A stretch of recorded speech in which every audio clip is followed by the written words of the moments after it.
वृंदावन में काफी कॉरिडोर का हल्ला मच रहा है। कॉरिडोर इतनी भीड़ को देखते हुए आवश्यक है। कोई ना कोई वास करना चाहता है, हर दिन कोई ना कोई वास कर रहा है। श्री जी की असीम कृपा है कि आप वहां पर वास कर रहे हैं। साथियों, मैं आपको कुछ बातें बताने जा रहा हूं। अगर आपको ये चीजें समझ में आने वाली हैं तो इस वीडियो को लास्ट तक देखना। मैं आपको एक छोटी सी क्लिप प्ले कर रहा हूं, आप इसको देखिए। इसको देखने के बाद आपको ये समझ में आएगा कि अभी वृंदावन में अगर आप वास करने जा रहे हैं तो आपके लिए क्या जरूरी है। वृंदावन के अंदर दोस्तों आप सभी को पता है कि कॉरिडोर बनने जा रहा है, यानी कि उसका काम वहां पर थोड़ा भी शुरू हो गया है। तो आपको वो बातें जानना जरूरी है। वृंदावन के अंदर मैंने देखा है दोस्तों कि अभी जो कुंज गलियां हैं उनको कॉरिडोर से बड़ा करने का प्रयास किया जा रहा है। लेकिन मैंने सुना है प्रेमानंद महाराज जी के जो गुरु हैं उन्होंने साफ साफ शब्दों में एक बात कही है। मैं आपको वीडियो प्ले कर देता हूं, इस वीडियो को आप देखना। उन्होंने बताया है कि अगर वृंदावन के अंदर कॉरिडोर बनना चाहिए तो वो वृक्षों का बनना चाहिए, पेड़ों से बनना चाहिए। वृंदावन के स्वरूप को बिना परिवर्तित किए यहाँ पत्थरों की आवश्यकता नहीं है। वृंदावन की गलियों को आप रज से बनाएं और जहाँ बैरिकेड देना है वो लताओं से बनाएं और दोनों तरफ फलदार छायादार ऐसे वृक्ष लगाएं कि लोगों को लगे कि वास्तव में हम वृंदावन में प्रवेश कर रहे हैं। इस तरह से सुरंग बन जाए उन वृक्षों की और उनके अंदर से भीड़ निकले। दोस्तों हम बात करें कि वृंदावन के अंदर जो गलियां हैं वो बहुत ज़्यादा चौड़ी हो जाएंगी। अभी फिलहाल में जो छोटी छोटी गलियां हैं उनको चौड़ा करने का वहां पर आयोजन किया जा रहा है। दूसरी बात दोस्तों कि जो वृंदावन के अंदर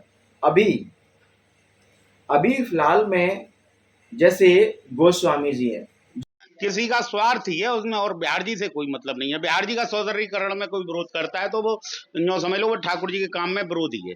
ठाकुर जी के झाड़ू पोंछा सेवादार हैं, वो तो एसी में रह रहे हैं और ठाकुर जी उसमें बैठा है पसीने में। भक्तों का इतना चढ़ावा आता है कि 50 किलो सोना प्रतिदिन के हिसाब। मेरा प्यार है कि मेरे नैनों का तारा है, तो एक काम करके दिखाओ, सारी धन माया त्याग दो और गेट बंद कर लो और बैठ जाओ।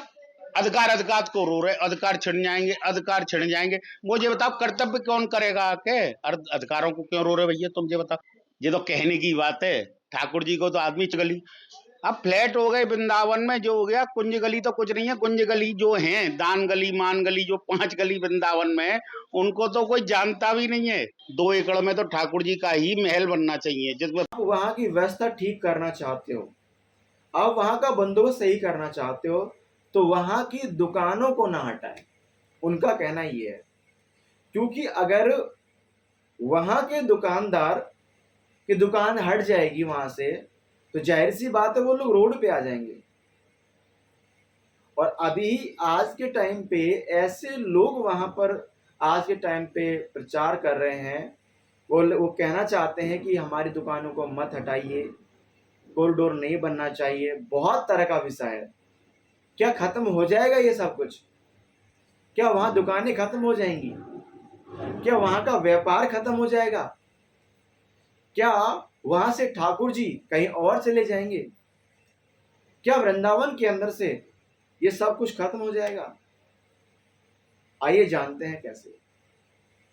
देखिए, पहला विषय ये है कि मान लीजिए अगर कॉरिडोर बनता है, मेरा खुद का मानना ये है, अगर आप मुझे सपोर्ट करते हैं तो मेरे चैनल को सब्सक्राइब कर लेना और ये बात राधे राधे लिख करके जरूर टाइप करना, ठीक है। पहली बात दोस्तों, मेरा मानना यह है कि जो प्रेमानंद महाराज जी के जो गुरुजी हैं उन्होंने ये बात बिल्कुल सही कही है कि अगर आप कॉरिडोर बनाना चाहते हैं तो कॉरिडोर ऐसा बनाइए कि जिससे वृंदावन, यानी कि वृंदावन जो मशहूर है वो वन के नाम से मशहूर है। तो वृंदावन में जो हमारा कॉरिडोर बनना चाहिए, असलियत में वहां पर बाग बगीचे पेड़ लगाकर, पेड़ों से वो रास्ता बना होना चाहिए, वृक्ष वहां पर होने चाहिए। ऐसा रास्ता वहां बनाने का प्रयास करें, जिससे क्या होगा दोस्तों, पहली चीज वहां का वातावरण बहुत अच्छा रहेगा। वहां का वातावरण बहुत अच्छा होने वाला है। तो ये बात बिल्कुल सही कही गई है कि कॉरिडोर बनाएं तो वहां पर वृक्षों से गलियों को बनाया जाए। अगर आप बनाने का प्रयास ही कर रहे हैं तो गलियों को वृक्षों से बनाने का प्रयास किया जाए, ये सही रहेगा। बाकी और भी लोगों का कई विषय है जो मैं आपको दिखाऊंगा। कई सारे लोगों ने कुछ चीजें बोली हैं अपने मत के अकॉर्डिंग कि वहां पर कुछ लोगों का व्यापार चल रहा है। अच्छा, छोटी बातों पे और थोड़ा गौर कर लेते हैं। वृंदावन के अंदर जो टैक्सी वाले लोग हैं उनको बहुत परेशान किया जाता है, उनको बहुत परेशान किया जाता है। परेशान क्यों करते हैं जानते हो? वहां के जो ई रिक्शा वाले लोग हैं, बैटरी रिक्शा वाले लोग हैं, 10 से 11 हजार ई रिक्शा चल रही हैं वहां पर आज के टाइम पे वृंदावन के अंदर, और उनको बार बार परेशान किया जाता है। कभी उनकी गाड़ी सीज कर दी जाती है, कभी उनका चालान काट दिया जाता है, तो कभी कुछ होता है। देखिए, आप कुछ भी कीजिए, मेरा मानना यह है कि आप प्रशासन में हैं, आप नगर निगम में हैं, आप कुछ भी कर सकते हैं, आपका हक है। कुछ का मतलब वो कर सकते हैं जो आपका हक है, जो आपका हक नहीं है वो आप बिल्कुल नहीं करेंगे। तो वृंदावन में कॉरिडोर बनना चाहिए या नहीं बनना चाहिए, आप कमेंट में जरूर लिख के बताएं। बनना चाहिए तो क्यों बनना चाहिए, और नहीं बनना चाहिए तो क्यों नहीं बनना चाहिए, इसके बारे में जरूर आप हमें थोड़ा संक्षेप में बताना। अगर आप वृंदावन में वास कर रहे हैं तो आपके लिए वीडियो बहुत जरूरी है।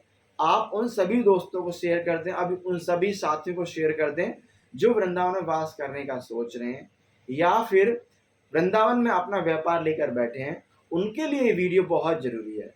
सभी को राधे राधे। मिलते हैं अगले पॉडकास्ट के अंदर।